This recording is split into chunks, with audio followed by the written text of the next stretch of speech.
క్రీస్తు నామములో అందరికీ శుభాభివందనములు. దేవుడు భూమిని ఆకాశమును సమస్త సృష్టిని సృజించినప్పుడు 6 దినములు సమయమును సృజించుటకు సమని వెచ్చించి 7వ దినమును దేవుడు సృజించిన సృష్టి అంతయు ఎంతో అద్భుతంగాను, ఎంతో ఆశ్చర్యకరంగాను, ఎంతో దీవెనకరంగా ఉన్నాయని దేవుడు ఆ దినమును 7వ దినమును విశ్రాంతి దినంగా ప్రకటన చేసి ఉన్నాడు.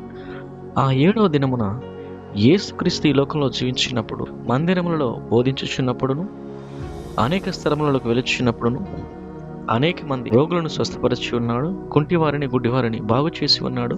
రక్తస్రావం గల స్త్రీని స్వస్థపరిచి ఉన్నాడు.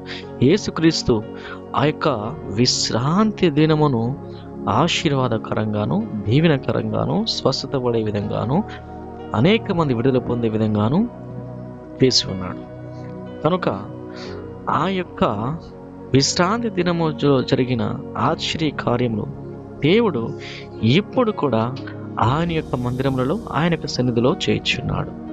మనము 6 రోజులు మన పనులు చేసుకోవడానికి దేవుడు సమయం ఇచ్చాడు. దేవుడు మనకిచ్చిన సమయమును మనము వినియోగించుకొనొచ్చు. దేవుని కొరకు ప్రత్యేకముగా విశ్రాంతి దినం ఏర్పరచగా ఆ యొక్క దినమును మనము అలక్ష్యము చేయుచున్నాము. మరియు దేవునితో సమయం గడపకుండా మన ఇష్టానుసారంగా జీవిస్తున్నాం. 6 దినములు కూడా మనకు సమయం సరిపోవట్లేదు. ఆ 7వ దినము కూడా మనము మన స్నేహితులతో, మన యొక్క బంధువులతో, మన యొక్క మిత్రులతో, మన యొక్క కుటుంబ సభ్యులతో, మన పొరుగువానితో వ్యర్థమైన సంభాషణలు, వ్యర్థమైన సెలవులకు వెలుచు దేవునికి ఉగ్రత తీసుకొస్తున్నాము. దేవుడు పునరుద్ధాన దినమును పరిశుద్ధముగా ఆచరించమని చెప్పినప్పుడు ఆ దినమును కూడా నీవు వ్యర్థమైన వాటిని చేయొచ్చు, దేవునికి కోపం తెప్పిస్తున్నావేమో ఒక్కసారి జ్ఞాపకం తెచ్చుకోమని దేవుడు జ్ఞాపకం చేయించున్నాడు. నీవు దేవునికి ఉగ్రత తెప్పి చేసి పనులు చేసినట్లా నీవు ఆశీర్వాదాన్ని కాక నీవు ఇంకను నీ మీదకి కీడు తెచ్చుకునేవాడిగా ఉంటావు. కనుక దేవునితో సమయం వెచ్చించు. దావీదు కీర్తనకారుడు ఈ లోకములో 1000 దినములు జీవించట కంటే 1 దినము నీ మందిరంలో నిలిచి ఉండుట నాకెంతో సంతోషము మేలని దావీదు పలికి ఉన్నాడు. నీ యొక్క మందిరంలో సంపూర్ణ సంతోషము, సమాధానం కలదని పలికి ఉన్నాడు. నీ యొక్క మన సన్నిధానంలో సంపూర్ణ ఆరోగ్యము కలదని, సంపూర్ణ స్వస్థత కలదని, ఆ యొక్క స్వస్థత, ఆనందము, సంతోషము, సమాధానము సమస్తము దేవుని సన్నిధిలో ఉండగా నీవు ఈ లోక సంతోషాల కోసం, ఈ లోక ఆనందాల కోసం, ఈ లోక స్నేహాల కోసం, ఈ లోక మనుషుల కోసం, ఈ లోకపరమైన ప్రతి దాని కోసం ఇంకా నువ్వు ప్రయాసపడుతున్నావు. ప్రయాసపడి భారం మోస్తున్న జనులను ఎదుకు రండి, నేను మీ విశ్రాంతి కలుగ చేస్తాను. ఆ విశ్రాంతిని కలుగ చేయడానికి ఆయన విశ్రాంతి దినమును ఇస్తే ఆ విశ్రాంతి దినమును కూడా నీవు పనులకు ఉపయోగిస్తున్నావు.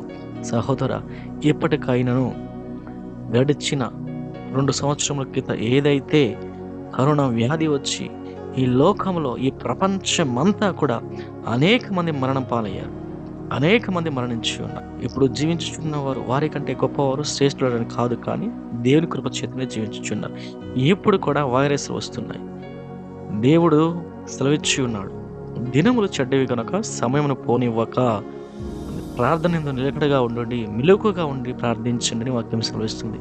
కనుక మెలకుగా ఉండి ప్రార్థించండి. నీ కుటుంబంలో, నీ బిడ్డల కోసము, నీ భార్య కోసము, నీ యొక్క బంధువుల కోసం, నీ యొక్క స్నేహితుల కోసం, నీ ఇంటి చుట్టూ ఉన్న ప్రతి ఒక్కరి కోసం ప్రార్థించండి. ప్రార్థించి నీవు రాబోతున్న ఉగ్రత నుంచి తప్పించుకున్నటకు దేవుని కృపను పొందుకొని ముందుకు సాగిపో. కనుక నీవు ఇక ముందు విశ్రాంతి దినమును దేవునితో సమయం గడుపుటకును నీవు ఆ సమయం హెచ్చించి గొప్ప దీవెనను, స్వస్థతను, విడుదలను, ఆరోగ్యమును, అభివృద్ధిని, ఐశ్వర్యమును, జ్ఞానమును, వివేకమును, ఆరోగ్యమును సమస్తమును సంపాదించుకొని నీవు ప్రభువులో బలవంతుడవు యేసుక్రీస్తు నామములో అవుదువుగాక. ఆమేన్.